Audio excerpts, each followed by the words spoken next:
छोटे topic cycas development of male gametophyte में हम पॉलिनेशन प्रोसेस देखेंगे। पॉलिनेशन प्रोसेस यहाँ पे before pollination and after pollination process हम यहाँ पे देखेंगे। बिफोर द पॉलिनेशन प्रोसेस में क्या होगा, ये हमारे पास माइक्रोस्पोर है। माइक्रोस्पोर जो है ये इंटरनली डिवाइड होगा टू अनइक्वल सेल में या अनइक्वली डिवाइड होगा।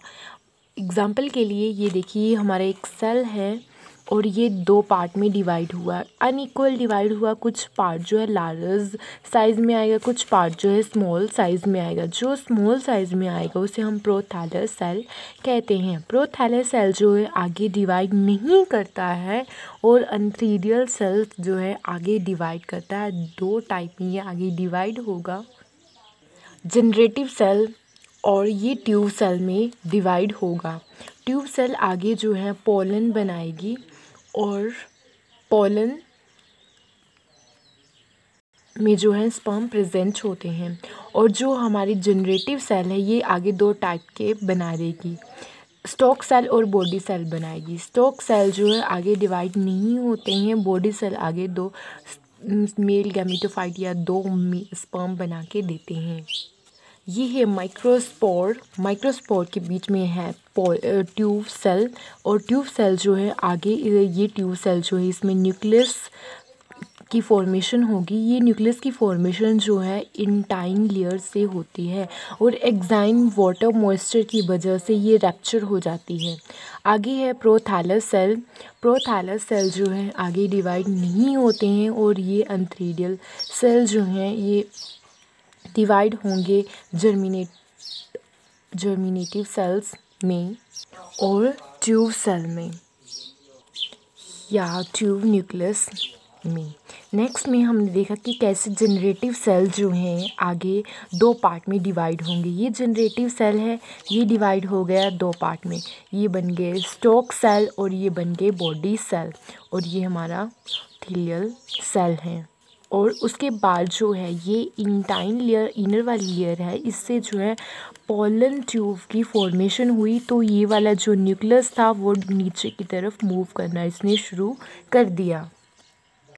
पोलन ट्यूब जो है ये ग्रो करती जाएगी और ये कहाँ देखने को मिलती है, पोलन जहाँ पे ओव्यूल है, ओव्यूल में पोलन चैम्बर है। ये पोलन चैम्बर है। ये पोलन चैम्बर से लेके आर्चिगोनियल चैम्बर तक ये हैंग करती हुई आती है। कौन? हमारी ये ट्यूब, पोलन ट्यूब। जब इसे प्रॉपर न्यूट्रिशन वगैरह मिलता रहता है इस पोलन ट्यूब को तो ये हिस्टोरिया लाइक स्ट्रक्चर बना लेती है। इसकी मैचुरेशन जो रहती है वो फीमेल रीजन में रहती है। ओव्यूल के इस रीजन में मैचुरेशन फेज इसका रहेगा कुछ मंथ के लिए या 4 मंथ के लिए। After the maturation of archegonium या कि 4 मंथ के बाद, 4 मंथ ऑफ पॉलिनेशन के बाद क्या हुआ, इसका साइज़ जो है कुछ इस तरह से दिखेगा। इसमें जो है ये दो जो है टू स्पर्म सेल देखने को मिलेंगे। कहाँ पे? बॉडी सेल में 2 स्पर्म सेल देखने को मिलेंगे और फिर ये यहाँ से रप्चर होके यहाँ पे पोलन ट्यूब में शिफ्ट हो जाएंगे। अगर हम इस जो है स्पर्म का स्ट्रक्चर एनलार्ज करके देखेंगे तो हमें कुछ इस तरह से देखने को मिलेगा। सिलिया जो है मल्टी सिलिएटेड है, सिलिया यहाँ पे प्रेजेंट हैं। टिप पे पॉइंटेड, यहाँ से टिप में पॉइंटेड रहेगा और एंड तक जाता हो ये ब्रॉडर स्ट्रक्चर बनाएगा। ये टॉप शेप्ड स्ट्रक्चर का रहता है स्पर्म। ये जो स्पर्म सेल है या स्पर्म है ये विजिबल रहते हैं नेक्ड इन आई से। It is the largest among all the male gamete of the living world. मैंने आपको डायग्रामेटिकली समझाया है, अब हम थ्योरी पढ़ लेते हैं इसके। साइकस जो है हीटेरोट्रोपस रहता है। ये इसमें जो है ये 2 टाइप के होते हैं, स्पोर माइक्रो मेल और मेगा फीमेल। और ये जो है मेल गैमेटोफाइट की डेवलपमेंट कैसे होगी, 2 स्टेजेस की चाहिए। बिफोर द पॉलिनेशन वो स्प्रिंजिया इटसेल्फ होगी और अदर जो है आफ्टर पॉलिनेशन प्रोसेस जो पोलन चैम्बर जो है ओव्यूल के अंदर होगी, ये प्रोसेस। फर्स्ट है development before the pollination. Development before the pollination में क्या होगा, माइक्रोस्पोरेंजिया के अंदर जो माइक्रोस्पोरेंजिया जो है before shielding of the microspore जो हैं ये डिवाइड हो जाएंगे अंदर से टू अनइक्वल सेल में। अनइक्वल सेल में डिवाइड होने की वजह से कुछ लार्ज साइज़ बने, कुछ स्मॉल साइज़। स्मॉलर साइज़ को हम प्रोथैलस सेल कहते हैं और लार्जर को हम एंथ्रीडियल सेल कहते हैं। उसके बाद जो एंथ्रीडियल सेल्स हैं ये डिवाइड होते हैं स्मॉल जनरेटिव सेल और एक लार्ज ट्यूब सेल बनाते हैं। उसके बाद ये इसके अंदर क्या होगा, ये जो है आगे वॉल फॉर्मेशन होना शुरू हो जाएगी, जैसा कि हमने डायग्राम में देखा था। ये 3 सेल्ड स्ट्रक्चर बन जाएगा और इसकी जो है ये विंड के थ्रू इसका पॉलिनेशन प्रोसेस जो है कंप्लीट होगा, डिसेमिनेशन बाय द विंड। आगे है पॉलिनेशन। पॉलिनेशन प्रोसेस कैसे होगा, जो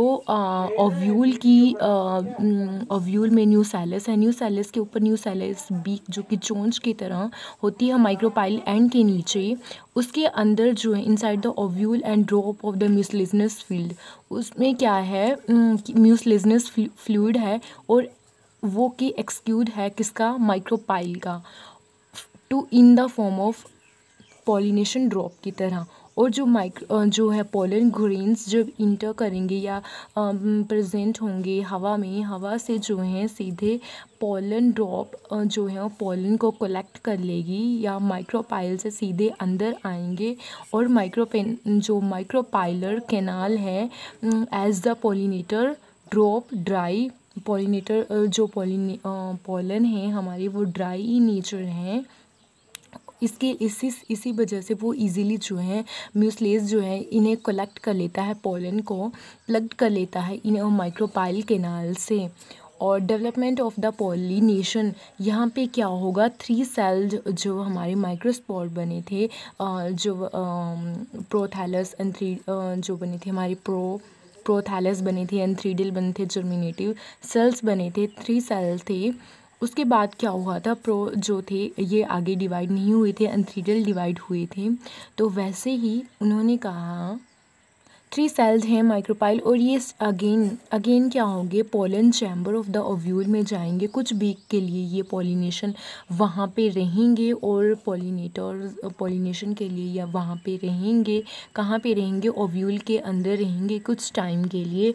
और ये जनरेटिव सेल जो हैं ये डिवाइड होंगे तब स्टॉक और बॉडी सेल में डिवाइड हुए। फिर उसके बाद क्या हुआ, यहाँ पे माइक्रोस्पोर जो है इन्होंने जो है वाटर एब्जॉर्ब करना शुरू कर दिया और फ्रॉम द पोलन चैम्बर से, और वो क्या हुए, वो स्वेलअप हो गए, सूज गए और उसकी वजह से उनके जो है एक्साइन लेयर थी वो रैप्चर हो गई और रैप्चर होने की वजह से वहाँ से जो है एक पोलन ट्यूब निकलना शुरू हो गई। कहाँ से, इंटाइन से निकलना शुरू होगी क्योंकि एक्साइन तो रैप्चर हो गई है, इसका कोई फंक्शन नहीं रहा अब। उसके बाद पोलन ट्यूब जो है, ये पोलन ट्यूब का कौन कंटेन कर रहा है, माइक्रोस्पोर है तो माइक्रोस्पोर से ही नीचे वो अराइज होगी। उसके बाद पोलन ट्यूब ग्रो करेगी और पेनिट्रेट करना शुरू कर देगी ओव्यूल का जो न्यूसेलस है और पोलन चैम्बर वाला रीजन है वहाँ पे पेनिट्रेट करना शुरू कर देगी। हैंगिंग द आर्चिगोनियल चैम्बर तक ये हैंग करेगी पोलन ट्यूब। इस तरह से ये हमारी पोलन ट्यूब है और ये जो है ओव्यूल रीजन में हमें देखने को मिलेगी। Pollen tube and serve haustoria, वो हिस्टोरिया की तरह ऑर्गन या न्यूट्रिशन ऑब्जर्व कर लेगी और फंक्शन परफॉर्म करेगी हिस्टोरिया की तरह से। Development of male gamete take place in maturation, और इसकी मैचुरेशन जो है वो आर्चिगोनिया में ही होगी और इसे 4 मंथ के लिए पॉलिनेशन के लिए रखते हैं। और 4 मंथ के बाद जो है हमें कुछ इस तरह से मेल जो है स्पर्म देखने को मिलेंगे और उसके बाद जो है fertilisation is just to fertilisation and male gamete जो है नेक्ड होंगे, टॉप शेप्ड होंगे और मल्टी सेलर या मल्टी सिलिएटेड होंगे और स्ट्रक्चर बनाएंगे। ये यहाँ से पॉइंटेड होंगे और नीचे तक आते थे ये जो है ब्रॉडर हो जाएंगे। ये नेक्रीन आई होते हैं। लाइक शेयर सब्सक्राइब मेरे यूट्यूब चैनल। Thank you.